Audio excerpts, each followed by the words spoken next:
पर? हम लोग का तो भविष्य सर जी खराब हो चुका है।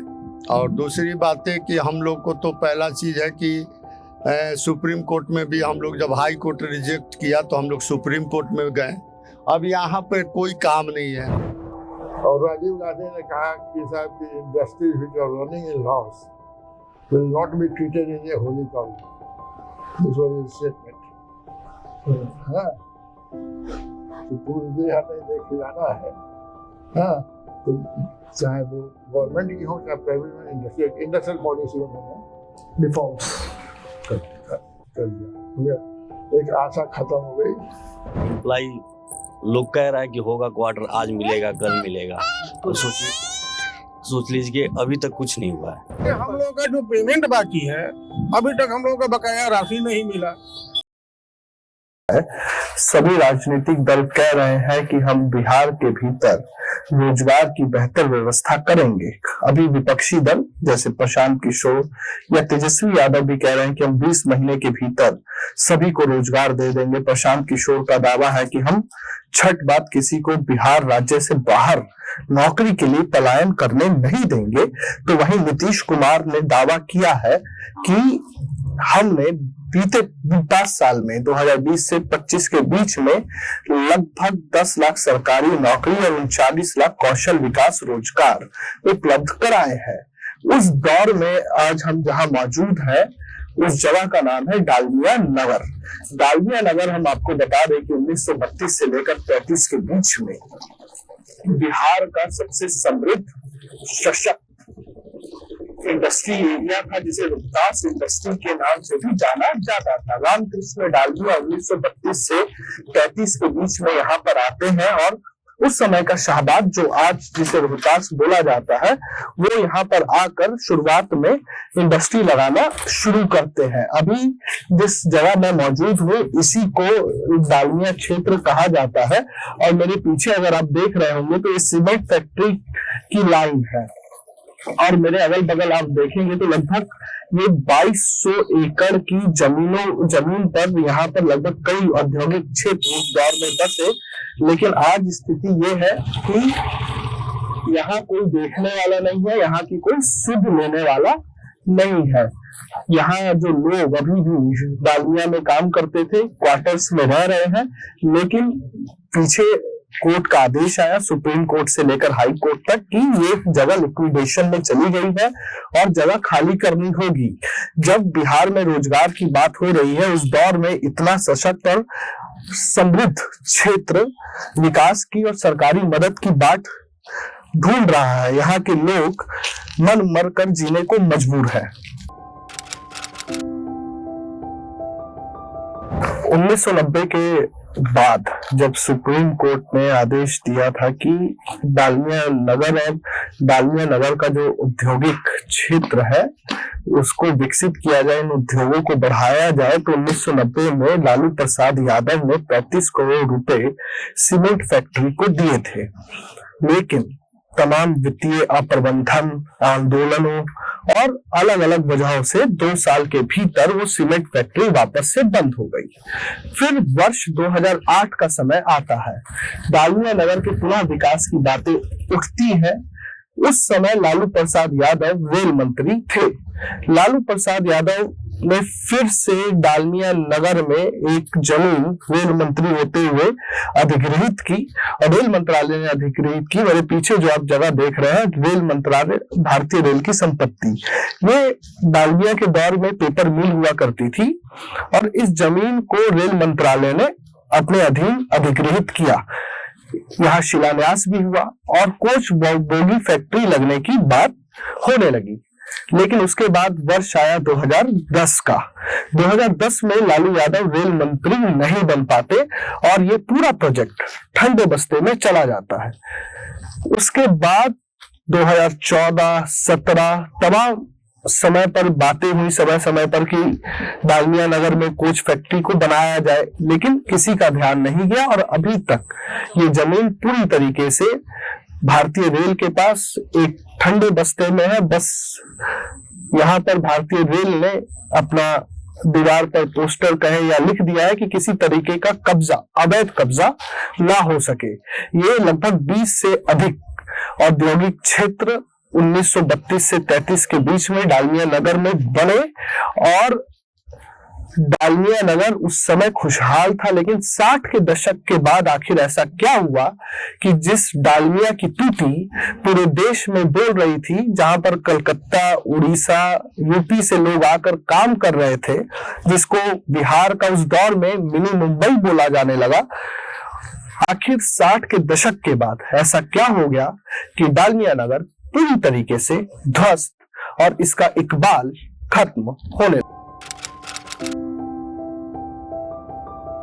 एएन दीक्षित जी हैं, इंडस्ट्रियल रिलेशन मैनेजर, उस टाइम रोहतास इंडस्ट्रीज में थे। डालमिया शहर बनने और बिगड़ने तक की पूरी कहानी समझेंगे और समझने की कोशिश करेंगे कि जिस डालमिया और रोहतास इंडस्ट्री ने उस दौर में 20,000 लोगों को रोजगार दिया था, आखिर क्या स्थिति और परिस्थिति बनी कि आज डालमिया शहर और ये इंडस्ट्री का एरिया खास तौर पर खंडर होता जा रहा है। हम जिस जगह बैठे हैं ये उस दौर के अलॉटेड ऑफिसर ग्रेड के लोगों को बंगलो हुआ करते थे, और हमारे साथ एएन दीक्षित जी हैं। क्वार्टर हुआ करते थे, छोटे क्वार्टर भी थे। हाँ जी सर, ये बताएं कि रामकृष्ण डालमिया और उनके दामाद रामकृष्ण डालमिया से तो हम लोग आए हैं, तो रामकृष्ण डालमिया का इसमें कुछ था ही नहीं, उनसे मतलब नहीं। साहू शांति जैन, शांति प्रसाद जैन का रोहतास इंडस्ट्री लिमिटेड, हाँ, मैं शांति प्रसाद जैन, अशोक कुमार जैन, आलोक कुमार जैन, मैंने साहू जैन परिवार का ही इस पर होल्ड था।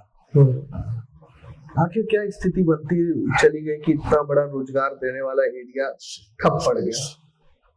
जब तक चलती रही, हाँ, तो रीजंस है तो बता दिया आपको कि पहले जो फैक्ट्री बंद हुई है हम लोगों के आने के बाद से 67 में शुगर फैक्ट्री आ गई, शुगर फैक्ट्री बंद हो गई। रीजंस जो थे आपको बताए, शुगर की कमी थी, पूरा साउथ बिहार में फैक्ट्रियां बंद हो रही थी। अभी जो प्रॉब्लम था कि रोहतास इंडस्ट्री कॉन्टिन्यूसली लॉस में चल रही थी। This is called Rohtas industry entire complex. इनका कहना था कि हमको आप दीजिए, आर्थिक मदद कीजिए कि हम इसको भी मॉडर्नाइज करें गवर्नमेंट से। बिना मॉडर्नाइजेशन का हम रोज घाटा उठा रहे हैं, लेबर को पैसा देंगे कि मटेरियल खरीदेंगे, क्या करेंगे? हम पुरानी इंडस्ट्री है, मॉडर्न इक्विपमेंट हमारे पास नहीं है, हमारा मैन्युफैक्चरिंग कॉस्ट बढ़ रहा है, दूसरे का वो है, नई फैक्ट्री है, उनके पास ये है सब। मांगते मांगते होते चलती बात लगी बिगड़ने।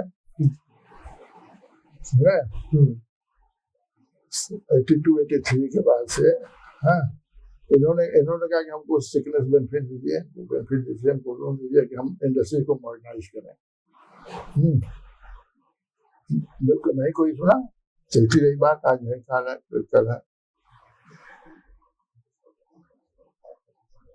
उसके बाद से आ गया कि चंद्रशेखर सिंह यहाँ पर थे इंडस्ट्रियल मिनिस्टर जी, शांति प्रसाद जी 82-83 में ही आसपास आए थे, यहाँ पर बीमार थे, इंडस्ट्रियल एसोसिएशन के चेयरमैन थे, पटना में, बोल रहे थे अपने डिफिकल्टीज के बारे में। I don't think it will coated और नॉट, है, तो वो छोड़ दीजिए बात। तो उन्होंने बोल दिया कि हमको असिस्टेंस नहीं मिल रहा है, इसलिए हम जो है बंद होने के कगार पर आ रहे हैं, हमको मनी नहीं मिल रहा है, हमको पावर नहीं मिल रहा है, हमको सब चीज नहीं मिल रही है, इसलिए भैया बोल रहे थे। पीछे से चंद्रशेखर सिंह चीफ मिनिस्टर, अब चीफ मिनिस्टर भी नहीं हुए थे इंडस्ट्री में, उन्होंने कहा mister Jain what about the black money, वो सुन रहे। उन्होंने कहा कि people talk of black money, do you know why this black money is generated? That is generated for the politicians. We don't need black money. अब तालिबानी बजी जब industries का मीटिंग था, उसके बाद से चीफ मिनिस्टर हुए, इलेक्शन आ गया, 84 का। जी जी ये था कि उस समय हम दबाव, मैनेजमेंट का भी था कि हम दबाव डालेंगे, इलेक्शन का टाइम है, बिल्कुल है तो हम कोई लोग सुनेंगे, जितने 8,000 10,000 आदमी जो अनएम्प्लॉयड होंगे, जी तो एक प्रेशर टैक्टिक बना के उन्होंने वो करे हम। हाँ, इलेक्शन 84 में था, बात चल रही थी, इन्होंने कहा कि हमको कुछ नहीं चाहिए, छोड़ दीजिए, नहीं पैसा दीजिएगा तो आप दुनिया भर का हमसे ले रहे हैं, तो आपका वायुमंडल खराब हो रहा है, दूसरा खराब हो रहा है, धुआं निकल रहा है, हमको जो हम टैक्स दे रहे हैं और जो चीजें दे रहे हैं, हमको लोन में कन्वर्ट कर दीजिए, अगर पैसा आपको नहीं देना है। उस पैसे को हम यूज करेंगे इंडस्ट्री में मॉडर्नाइज करने के लिए, और फर्स्ट कंडीशन तो था हमको पैसा दीजिए जी, कि हम मॉडर्नाइज करेंगे, प्रोजेक्ट बना कर दिए थे, कंसल्टेंट्स बना के दिया था, क्या क्या था।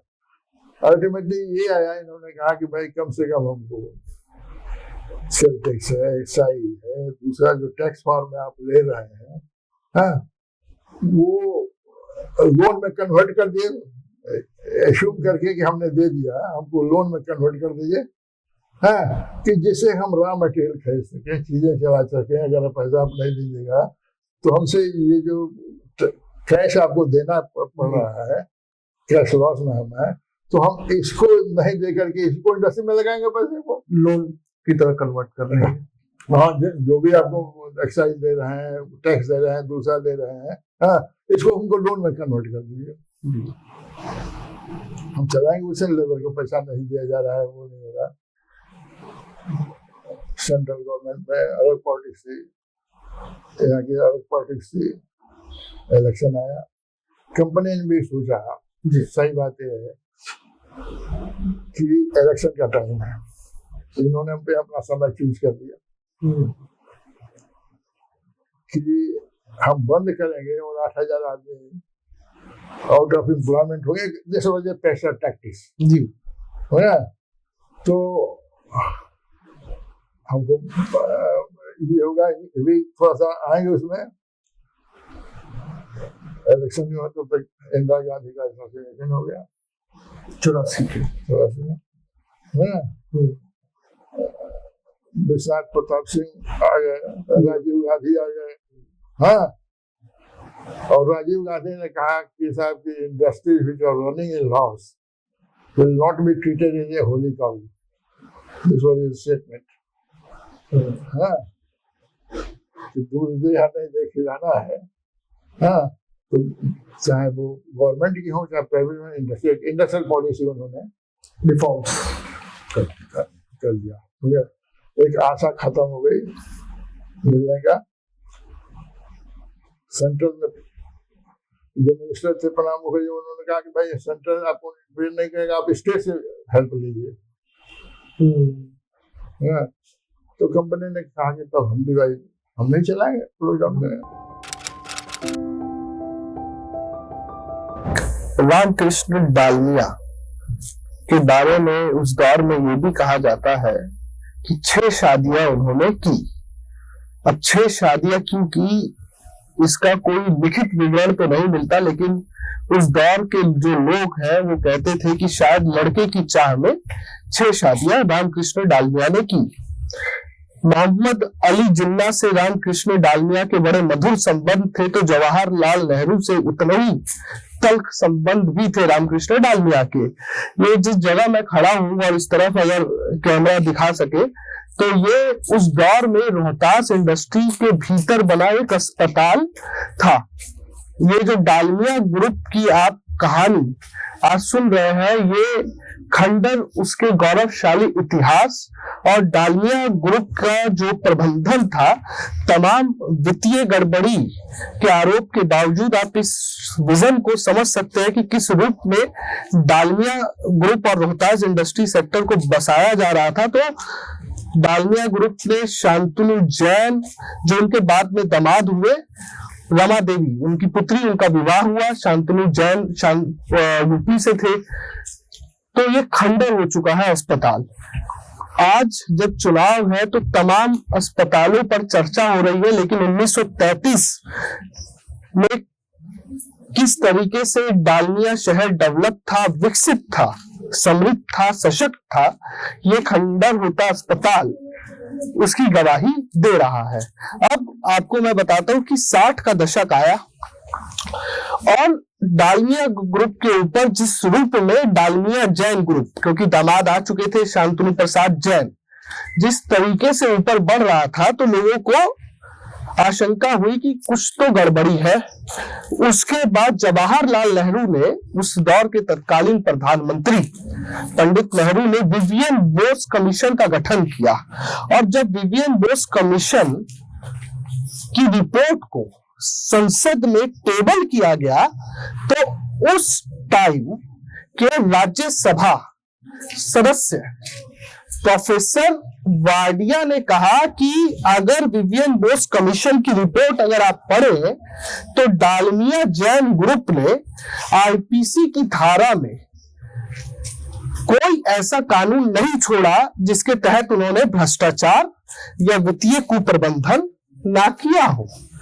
फिर फिरोज गांधी, राहुल गांधी के दादा, इंदिरा गांधी के पति, गांधी नेहरू परिवार के दामाद, उन्होंने बिगुल फूंक दिया और उसके बाद डालमिया ग्रुप 60 के दशक के बाद जब 70 का दशक पहुंचा तो डालमिया ग्रुप डगमगाने लगा।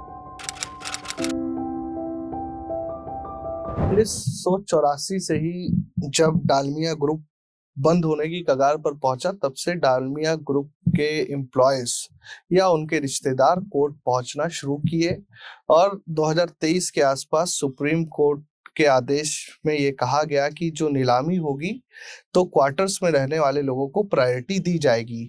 पूरा डालमिया ग्रुप लिक्विडेशन में है और डालमिया ग्रुप के ही क्वार्टर्स में रहने वाले कुछ लोग हैं, उनसे भी समझ लेते हैं कि विकसित होते बिहार में इतना बड़ा औद्योगिक क्षेत्र बंद हो गया, 2200 एकड़ के आसपास की जमीन है, आगे ये अपना भविष्य क्या देखते हैं। क्या नाम है क्या? हमारा नाम पड़ेगा शिवशंकर प्रसाद। प्रसाद जी, पूरा ग्रुप तो लिक्विडेशन में आ गया है। सुप्रीम कोर्ट ने ये कहा कि जो लोग क्वार्टर्स में रह रहे हैं उनको नीलामी में प्रायोरिटी दी जाएगी, आप लोगों को प्राथमिकता मिलेगी। क्या भविष्य देख रहे हैं आप लोग यहाँ पर? हम लोगों का तो भविष्य सर जी खराब हो चुका है और दूसरी बात है कि हम लोग को तो पहला चीज है कि सुप्रीम कोर्ट में भी हम लोग जब हाई कोर्ट रिजेक्ट किया तो हम लोग सुप्रीम कोर्ट में गए। अब यहाँ पे कोई काम नहीं है, हम लोग किसी तरह बाल बच्चों को पढ़ा लिखा रहे, ना कोई रोजगार है ना कोई काम है, पता कर सकते किसी तरह हम लोग मजदूरी करके। मान लो हम यहाँ अंडा दुकान, आपका जो गाड़ी लगा है यहाँ अंडा दुकान चलाते हैं, अभी नवरातन है तो बंद है, तो हम अंडा दुकान से मान लीजिए 200-250 ज्यादा हुआ तो 300 रुपया कमा पाते हैं हार्डली। तो 300 रुपया में हम अपने बाल बच्चा का परवरिश करते हैं। और अगर इस सवाल के कम से कम ये सुप्रीम कोर्ट को सोचना चाहिए कि हम लोग का बाप दादा यहाँ मर गए, नौकरी करते हुए चल बसे, तो कम से कम एम्प्लाई को तो घर देना चाहिए था। अब हम लोग के पास न भूमि है, न घर है, न कुछ है।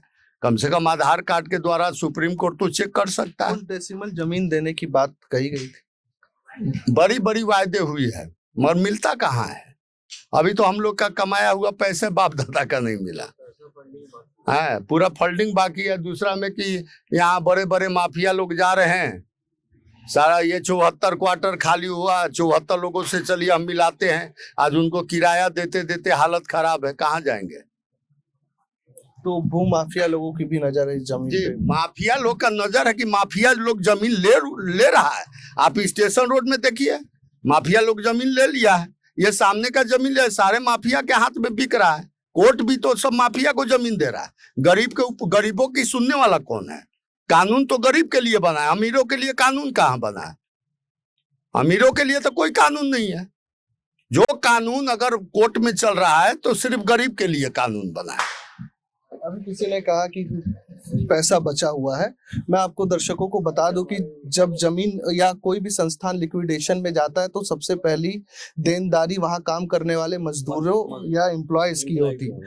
तो बच्चे जो बचे हुए हैं, हम भी, हमारे फादर वर्कशॉप में जूनियर इंजीनियर थे, आज हम भी बेरोजगार बैठे हुए हैं, लेकिन एम्प्लॉय लोग कह रहा है कि होगा क्वार्टर, आज मिलेगा कल मिलेगा। और सोच लीजिए अभी तक कुछ नहीं हुआ है। केवल वादा रह गया कि आज होगा डिसीजन, आज होगा कल होगा, इसी डिसीजन के आश्रय में बैठे हुए हैं। एक बात मुझे बताएं कि बिजली जो अभी ट्रांसफार्मर वगैरह भी लग गया है, तो ये 2018 के आसपास लगा या शुरू से था? 20 में लगा है, 20 में लगा है। उसके पहले हम लोग को फ्री लाइन मिलता था, कुछ सुविधा मिलता था, लेकिन उसके बाद जो भी था वो धीरे धीरे खत्म हो गया। अब बिल भी आने लगा है। अब बिल भी आने लगा। अब बताइए कि हम लोग क्या करें? अब बिल भरें कि बच्चों को पढ़ाएं कि क्या करें? अब हम लोग उसी आश्रय में बैठे हुए कि पापा हमारे रह गए, यहाँ पूरा जिंदगी बसर हो गया, अब हम लोग बचे हैं। अब हम लोग कहाँ जाएंगे? ना जमीन है ना कुछ है। अच्छा, क्या बता रहे थे? ये बताएं मुझे कि किस तरह से डालमिया ग्रुप का पतन हुआ। रेलवे ने भी जमीन खरीदी 1990 में 35 करोड़ रुपए सीमेंट फैक्ट्री को दोबारा चलाने के लिए भी दिया गया, लेकिन तमाम कोशिशों के बाद आखिर क्यों नहीं डालमिया ग्रुप चल पाया? उस समय लिक्विडेटर महोदय अपने स्तर से चलाए, 3 साल चला, जिसमें सीमेंट, वनस्पति ये सारी प्लांटें चली, लेकिन पेपर सब डिवीजन में 7 प्लांट है, 7 मशीनें थी, उसको ब्रेक रखा गया। उसके लिए लिक्विडेटर महोदय बिहार सरकार, भारत सरकार से पैसा मांग रहे थे कि और लिक्विडेशन में पैसा दीजिए ताकि इसको भी हम लोग चालू कर सकें। उनके कहना अनुसार कि उन लोगों ने पैसा नहीं दिया, जिसके चलते कि पेपर सब डिवीजन नहीं चालू हुआ, और 3 साल के बाद लिक्विडेटर साहब इसको भी ब्रेकडाउन में ले लिए।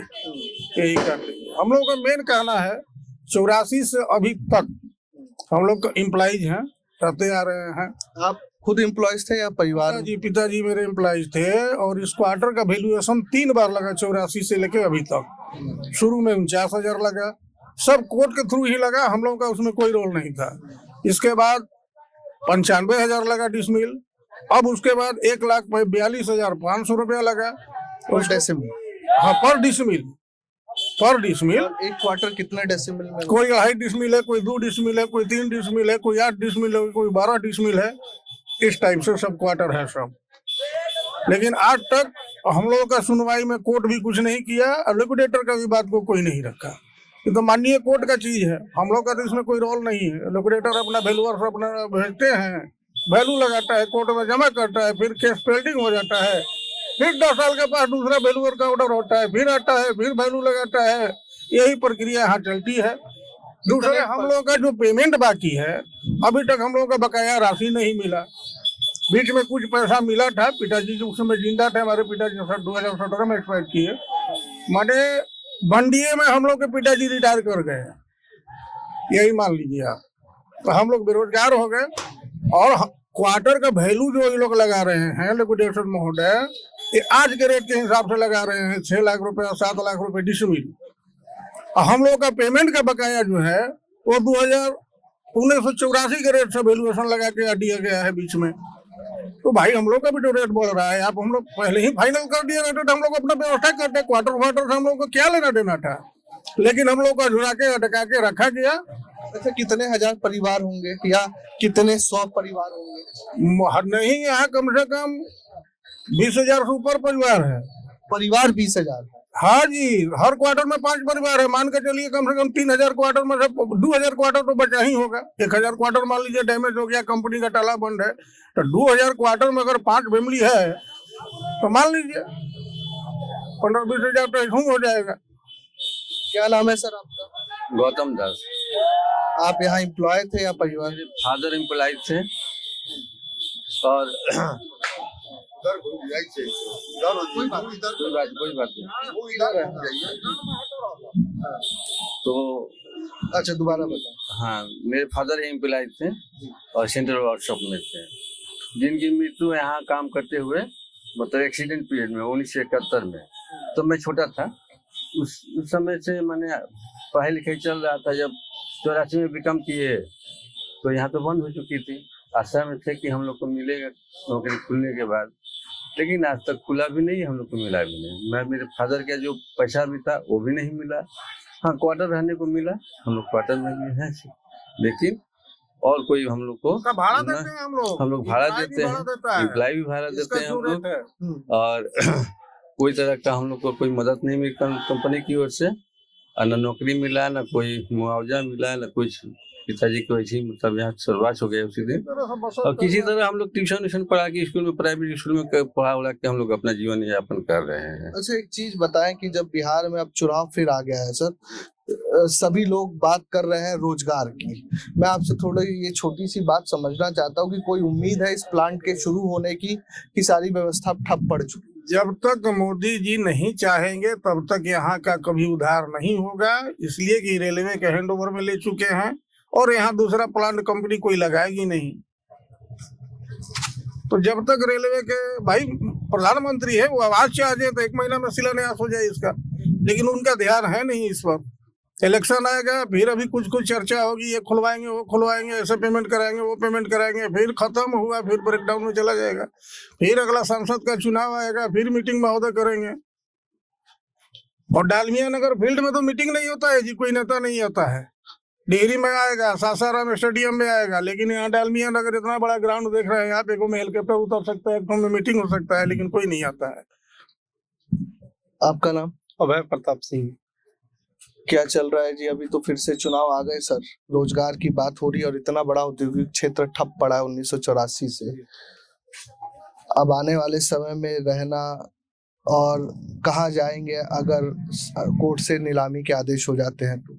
सर हम लोग अब यहाँ से अस्त व्यस्त हो जाएंगे, फिर कोई सुविधा हम लोग को नहीं मिलेगी, बाहर चले जाएंगे, क्वार्टर पर निर्भर हैं। यहाँ के क्वार्टर पहले बिजनेस लाइन नहीं है, कोई का रोजगार नहीं है, किस तरह का कोई वर्क कर सके। अगर मोदी जी की अगर चाहना हो जाए तो ये भैया जो बात बोले ये सही बात बोल रहे हैं कि अगर कोई भी नेता अगर वास्तविक इस चीज पर ध्यान दे, फैक्ट्री के बारे में, आज करीब करीब हमको लगता है कि 20 साल से 30 साल से पड़ी है, 30-45 साल हो गई, 40-45। तो कहने का मतलब अगर इसको चालू कर दिया जाए, इसके बारे में विचार किया जाए, बहुत नेता आते हैं चले जाते हैं, लेकिन यहाँ कोई अभी तक ऐसा कोई नेता ना है इसके बारे में जो चर्चा किया हो। चर्चा होता भी है लेकिन तुरंत उस हवा में गायब हो जाता है। इलेक्शन आया, चर्चा होगा, अभी इलेक्शन आया, अभी चर्चा चलेगा 2 महीना पूरा। ये मंत्री महोदय आएंगे, वो मंत्री महोदय आएंगे, भाजपा के भी आएंगे, वो भी आएंगे, बहुत लोग आएंगे, लेकिन इसके बाद सारा कहानी खत्म हो जाएगा।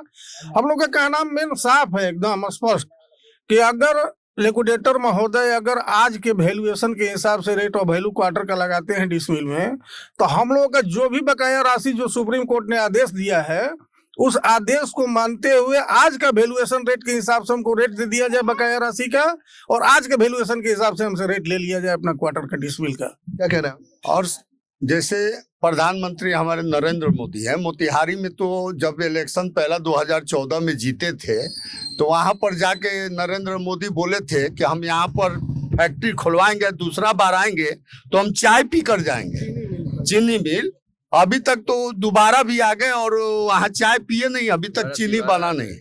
और नरेंद्र मोदी और अमित शाह से क्या आशा है? 2014 से अभी तक कहीं हॉस्पिटल एक नहीं बनवाए, एक कॉलेज नहीं बनवाए, आज तक कोई रोजगार का काम हो, एक पीस आप बताइए। हम आपसे ही सवाल करें, एक पीस बताएं कि कहाँ एक हॉस्पिटल बना है। तो ये तो खाली हिंदू मुस्लिम करना है। और आईएएस बेटा पढ़ ले, बीए पढ़ ले, उनको मोदी जी कह रहे हैं जाओ पकौड़ा बेच लो। ये हमारे प्रधानमंत्री पीएम का वर्षन है। दूसरी बात कि ये प्रधानमंत्री 2014 से आए हैं और भारत देश का नाश हो गया, विनाश हो गया, कुछ नहीं रहा, बल्कि भाईचारा में भी आपस में खटाव कर दिए। आपके तो यहाँ डालमिया नगर में एकता चौक भी है। हाँ है एकता चौक। यहाँ तो पहले मोदी जी जब से 2014 में आए, एकता को तो भ्रमण कर दिया, यहाँ तो और युद्ध करा दिए यहाँ पर।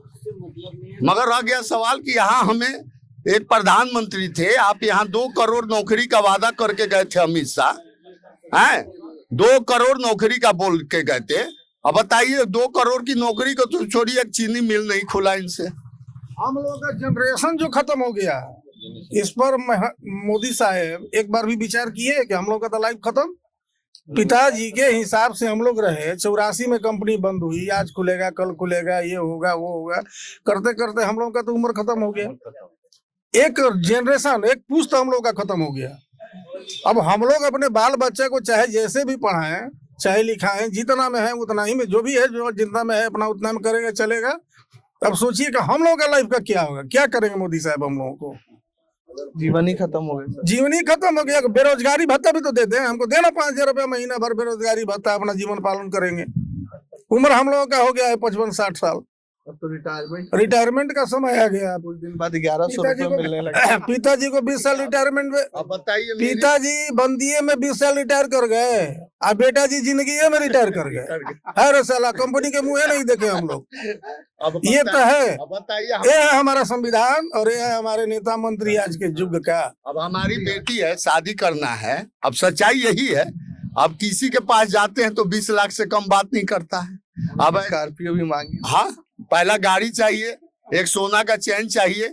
आप मैं मोदी जी के पास ये भेज दीजिएगा, और मोदी जी से मैं हाथ जोड़ के विनती करवाना चाह रहा हूँ कि डालमिया नगर कॉलोनी के सारे आधार कार्ड चेक कर लें, उनके खाते में कितने पैसा है, कितने पैसे हैं। मोदी जी से रिक्वेस्ट है कि कितने खाते में। और हमारी भी बेटी अब बड़ी हो गई, 21 साल की बेटी हो गई, हम कहीं लड़का देखने जा रहे हैं भैया, तो 10 लाख से तो कम से कम बात कम नहीं हो रहा है। एक सोना का चैन, एक गाड़ी का चैन, और हमारे खाते में ज्यादा मिल जाएगा तो 1-आध लाख मिल जाएगा। हम लोग तो यहाँ तक कहते हैं कि हम लोग का क्वार्टर आप रख लीजिए, बकाया राशि भी रख लीजिए आप, लेकिन सिर्फ क्वार्टर हम लोगों को अलॉट कर दीजिए। आप कुछ कहना चाहेंगे? नहीं सर, यही कहना चाहते हैं कि कम से कम कुछ तो हो। जैसे 20 साल अदर स्टेट पे अगर कोई जमीन पे रह जाता है तो उसका जमीन पर्सनल हो जाता है, टेनेंट टेनेंट है। अब बताइए, हम लोग 75 साल से हम लोग रह रहे हैं, आज तक कोई डिसीजन नहीं हुआ कि हमारा क्या होगा इस क्वार्टर का। आज भी दिल धड़कता है कि कल क्या होगा, क्या होने वाला है, बच्चों को लेकर कहाँ जाएंगे। तो मैं अपनी कई रिपोर्ट में आपको बता चुका हूँ कि बिहार गरीब राज्य नहीं है, इसको राजनीतिक कारणों से गरीब बना के, गरीब राज्य नहीं है, गरीब रखा गया है, रखा गया है। और जो जात का फैक्टर है यहाँ पर राजनीतिक कारणों से हावी कर दिया। हाँ। दारू का बंदी फालतू का करा के बताइए, 16,000 20,000 जो आता है सालाना में, जिससे कि एक टीचर पेमेंट, प्रशासनिक पेमेंट हो जाता था। आज सोचिए कि जो दारू साला 20 रुपए में आदमी पीता था, हम यहाँ गए में कोई भी पिए, आज वही 20 रुपए का दारू है 200 रुपए में पी रहा है अगला। कहाँ रोक रहे हैं नीतीश जी, कहाँ पर रोक लगाए? उनके घर से 100 मीटर की दूरी पर दारू बिकता है, क्यों नहीं रेड मरवाए, क्यों नहीं छापा मरवाए? आज कम से कम 2 लाख आदमी जेल में बंद है। कौन आतंकवादी, कौन क्या गलती किया, किसका चोरी किया है, किसका डकैती किया है? कई लोगों का कहना दारू प्रशासनिक सेवा को बढ़ाया देवा गया है। इसमें कहीं भी घुसखोरी है, ब्लॉक में जाइए, कहीं भी जाइए, जहाँ भी कर्मचारी हो, सीओ हो, नेता है, उतना ही चोरी है, सारा जगह। क्या कहना चाहिए? सम्राट चौधरी तो इतना बड़ा घोटाला किया, उसका क्या जवाब है? सरकार के पास है कोई जवाब? और पॉलिसी दे करके उसको चीपने वाला काम करेगा, यही सरकार का नीति है। अब देखिए ऐसे ऐसे गाड़ी यहाँ उम्र बीत गया, जितना बड़ा, कितने साल से रह रहे हैं? हम यहाँ 60 साल से है। तो यहाँ आप भी एम्प्लॉय थे, आपके परिवार का? हमारे परिवार एम्प्लॉय थे। परिवार का कोई एम्प्लॉय? ठीक है, धन्यवाद। बरसात शुरू हो गई और बात मैं अपनी खत्म कर देता हूँ कि बिहार, जिस डालमिया नगर को आप देख रहे हैं, ये इसका औद्योगिक गौरवशाली इतिहास है। और जिस तरीके से डालमिया नगर को छोड़ दिया गया अनाथ, वो कहीं ना कहीं ये बताने में सक्षम है कि रोजगार की बातें सिर्फ चुनावी हैं, और चुनाव के बाद सचिवालय और एक अणे मार्ग तक ही बिहार की राजनीति सीमित हो जाती है। मैं राकेश मोहन सिंह, डालमिया नगर से।